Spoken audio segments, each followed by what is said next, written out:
Well, hello everyone, and good afternoon. I'm coming on a little late. Plane got in late today, so I'm just not getting home. So I wanted to make sure I still come on and do my podcast, even though it's late in the afternoon, 6:30 p.m. Central Standard Time. But thank you so much for those of you all that's coming on, or those that will come back and listen to the replay. Thank you so much for tuning in to part two from last week, talking about ethical leadership. I'm going to take off my glasses. I got to read from my phone since I'm just getting back from the airport. But I want to go ahead and dive on in there. So again, thank you all so much for tuning in, and those that's going to come back and listen to the replay. I'm going to move over here.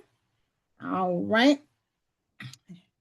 And let me see, because for some reason I'm not able to see my own screen. I don't know what's going on, but we're still dealing with leadership, ethical leadership. We still what that looked like in the world today, and so we want to go ahead and my vision meter wants to, it should be at 100% daily as ethical leaders. Okay, it should be at 100% daily, and even if it go below 100, you should never let it go below zero, because that means everything you're doing is unethical. All right, let me go to my next screen.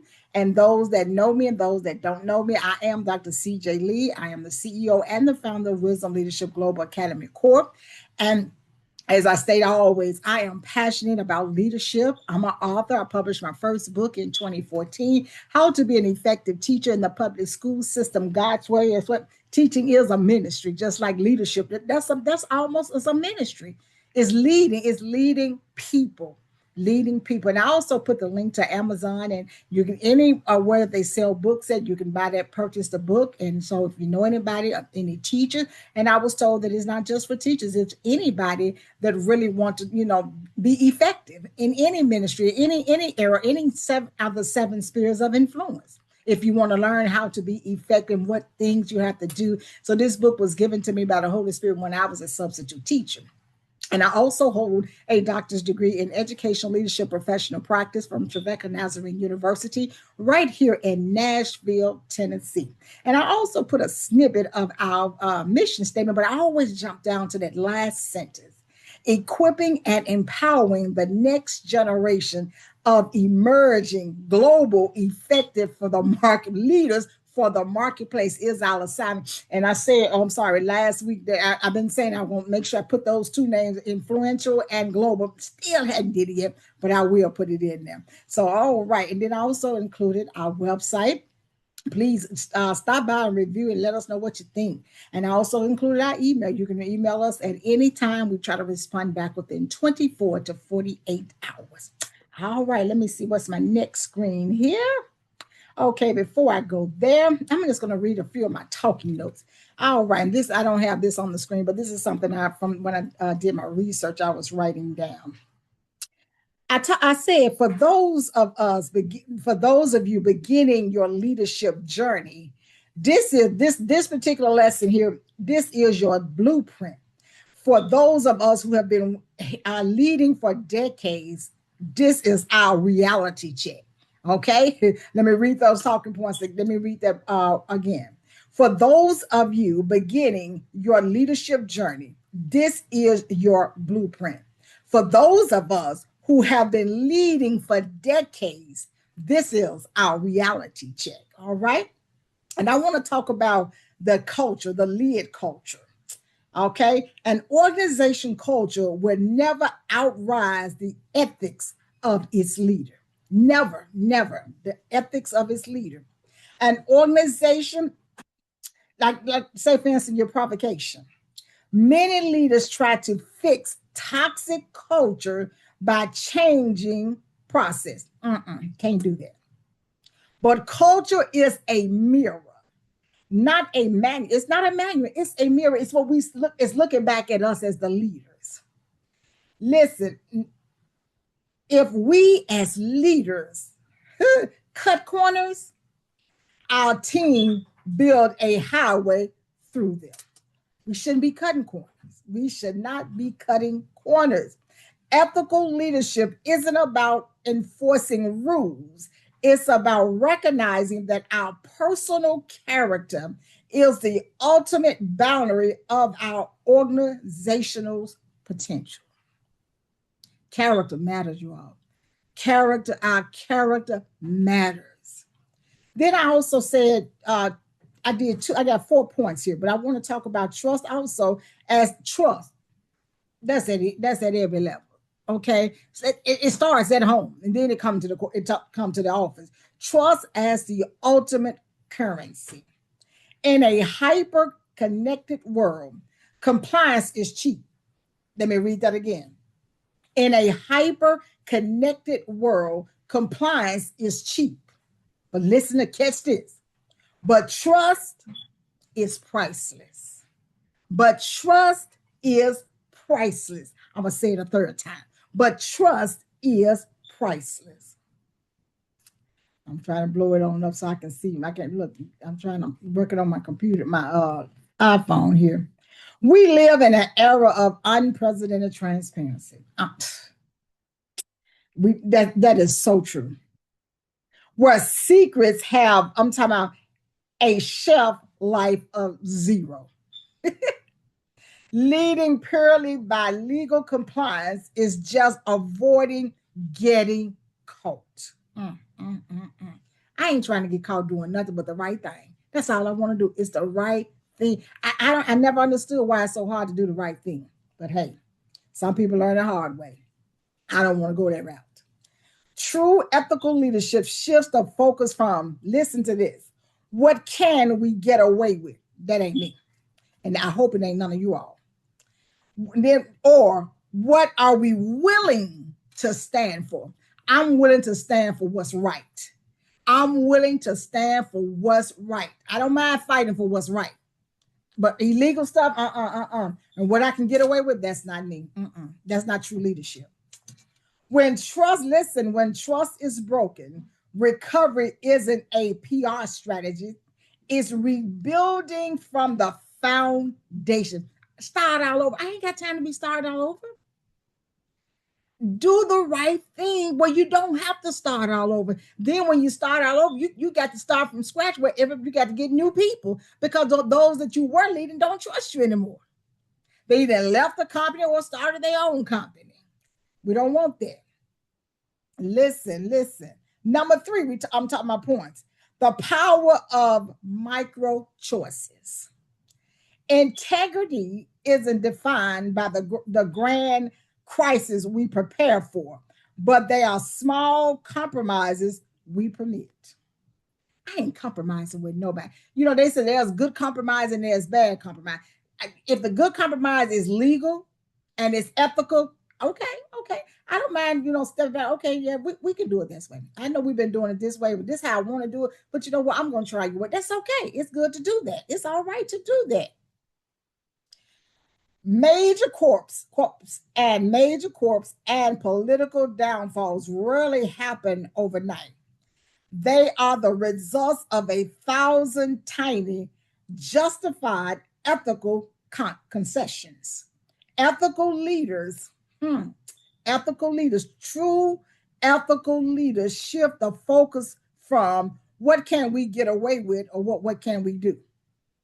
Okay, let me go back to my next screen here. Number 4. I ain't finished. Yes, I did. Ethical leaders understand. TL, thank you for joining. Let me see here. Hi, TL. Thank you for joining me. I know you're just getting into, just like me from the airport. Thank you for tuning in. Thank you. Ethical leaders understand that there are no small ethical lapses. There's no small ethical lapse. Every micro choice either reinforces our compass or recalibrate it toward drift. There's no lapse. Do the right thing. I think, let me go back here to this here first. Let me go real quick. Let's see here. See that? Right or wrong. You pick which one. Pick which one. I choose to do the right thing. That's me. I can't speak for everybody, but I choose to do the right thing. Number 4, I put down legacy versus leverage. True leadership is measured by what we leave behind, not what we take advantage of. I'm going to read that again. I'm talking about legacy versus leverage. True leadership is measured by what we leave behind, not what we take advantage of. Today's world often rewards short-term leverage. Today's world, they do offer short-term leverage, maximizing quarterly gains. Quarterly gain. Let me read that again. Today's world often rewards short-term leverage, maximize quality. I keep saying quality. It's supposed to be quarterly. Come on, Carolyn.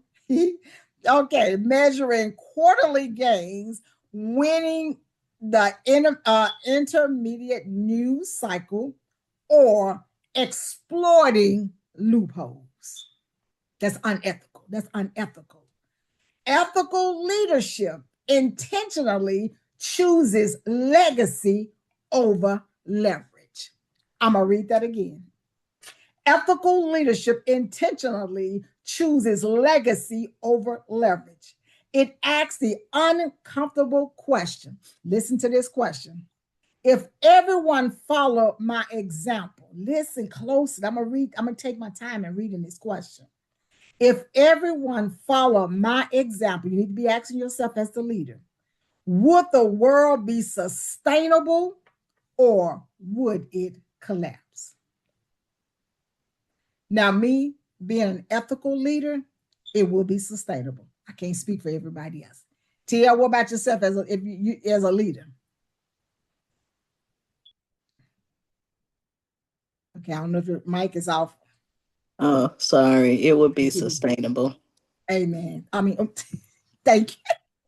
Thank you. That's what it is. It's ethical leaders. As ethical leaders, everything we do it should be sustainable. The world will be sustainable because we chose to do the right thing. All right, let's go to this next screen. I can put my phone down now. All right, now I know we did this here last week, but I want to jump down to the bottom because we really didn't go over that. And so I'm just going to kind of, we talked about, you can take a screenshot. I always take a screenshot if you choose to. But this is with ethical leadership in action versus unethical leadership. And I got a little box here down here, a little graph I put together. Ethical leadership. I'm going to read those. Focus on we and collect success. Encourage constructive dissent and feedback. Prioritize long-term sustainability. Align corporate values with societal good. Tia, you feel like talking or you want me to go on? Okay, I can talk. Okay, do the unethical leadership for me. All of those. Focuses on me and personal gain. Punishes criticism and demands blind loyalty. Prioritizes short-term wins at any cost. Explores loopholes and cuts corners. That's unethical leadership. Come on, y'all. We got to do better. We got to do better. All right. Now, COE, Code of Ethics. Listen, Code of Ethics, it is the bridge between compliance and conscience, establishing the non-negotiable boundaries where compromise ends. Listen, let me read that again. Code of Ethics, it is the bridge between compliance and conscience, establishing the non-negotiable boundaries where compromise ends and character begins. Wow, that's awesome. Tia, can you take ethical EB, ethical behavior?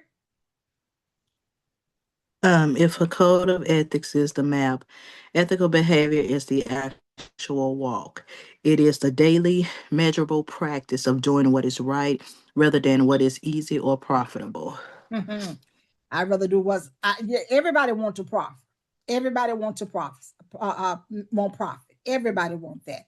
But I'm not going to cut corners or loopholes, or I don't want to do it that way. I want to do it the right way. To me, it's sustainable. That profit would increase. It would increase substantially when we do it the right way. I ain't trying to Mhm. cut corners. I'm not Mhm. gonna do that.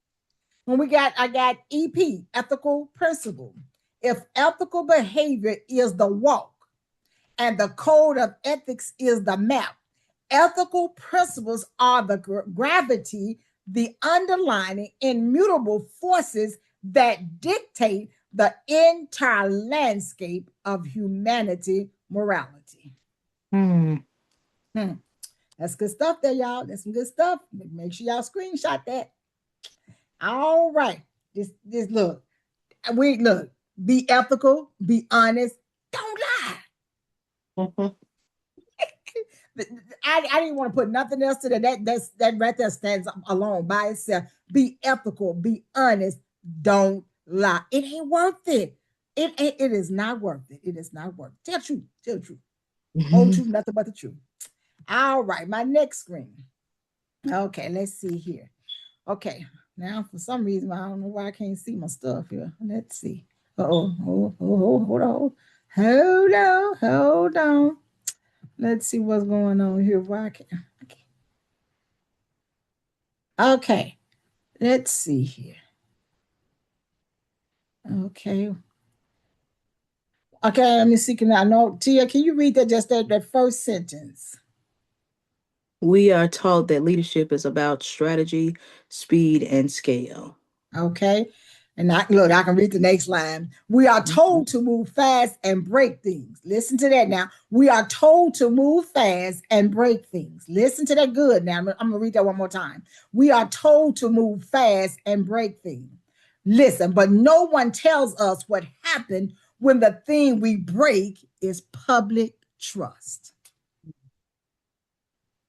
But no one tells us what happens when the thing we break is public trust.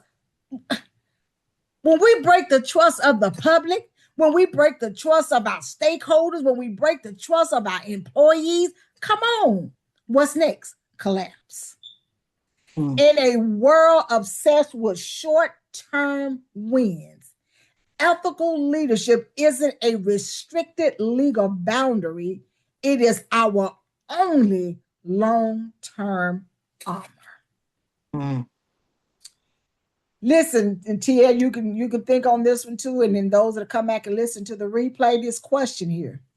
Can you think of a leader you admire who fell from grace? Was it a failure of intellect or a failure of character? It is almost always character. Mhm. Can you think Mhm. of, when you think about that, can you think of a leader? I can think of a lot of leaders. And it Mhm. and it is true, it is always character, greed and character, Mhm. manipulation. I'm all of that. All of that. And I can and I ain't naming no leaders that have fallen for grace, but I know a lot of them. Mhm. When we lead, did you have anybody, or you know somebody, Tanika? You got to call their name. You can just say if you know any leaders. Yeah. Okay. When we lead ethically, we never have to remember our lies or outrun our past. That people, leaders need to just need to think on that one. When we lead ethically, we never have to remember our lies or outrun our past. Okay, listen, remember, a metric driven legacy can be erased. Let me say that again. A metric driven legacy can be erased by, by a single scandal. We are, as leaders, we are always under the microscope. Oh, people are always watching us. Our kids, our spouses, the neighbors, the community, our employees, our friends. I'm talking about, we are always be one, even strangers. That's the reason wherever we go, we have to, our character have to be on display all the time. Even when you think ain't nobody's looking, Somebody's always looking. I remember when Good Times. I don't know if everybody remember Good Time, and I remember when Walona was working at this clothing store, and this lady was shoplifting, and she was behind the camera supposed to watch and catch all the shoplifting. But this Mm-hmm. particular lady, she got away, and her manager came and said, "Why did you let that shoplifter go?" And Walona said, "Oh, so the watcher is being watched." Mm-hmm. You see what I'm saying? So we are always under the microscope. People with binoculars, they always don't be like the president. Sometimes I wonder, can he even go to the bathroom without the reporters or cameras being on him? We are all, as leaders, whether you're at the White House or at the local government, corporate America, wherever you lead it in your household, you are always being watched. So if we Mm-hmm. have to be with integrity, our character have to be on point. We have to have the spirit of humility at all times because we are always being watched as leaders. All right, then I'm at the end here. That was just a continuation from last week. And I just thank you, TL. I know you're tired. I know you're just getting in, like I said, from the airport. But thank you for joining me. I look forward to you Mm-hmm. joining me every Friday. And next Friday will be July the 3rd. And next month is dealing the whole month of July. I'm going to use the late Dr. Miles Monroe book dealing with the character of leadership. It does matter. So I'm going to use that book and take notes from that and pull from that book. So the whole month of July is dealing with character because people don't realize our character matters. It matters. Mm-hmm. So I thank you again for joining me every Friday. Next Friday, we will be back at Lord Say the Same at 12 noon for a 30-minute recharging our leadership battery. I'm your host, Dr. CJ Lee. And again, I put our website there if you want to take a visit our website. Also included our email. And like I said, we try our best to get back within 24 to 48 hours. So, Tia, do you have any comments? Anything you want to add or say? Well, next Friday is 4th of July, is observed next Friday. It's a holiday. Are you still coming on? Yes, ma'am. Yes, Um, ma'am. It's not the actual our holiday. And plus, y'all will be off. A lot of people will be off. yes, So because I I'm observing the holiday. well, it's just 30 minutes. Give me 30 Okay. minutes if you can. Okay. Well, thank you all so much for tuning in and joining me. And I look forward to seeing you July the 3rd, 2026 at 12 o'clock noon p.m., 12 o'clock noon Central Standard Time, right here on Zoom. Be blessed. Have a safe weekend. TL, thank you so much for tuning in. God bless. Let Thank me cut you. this. God bless. Let me cut the recording off.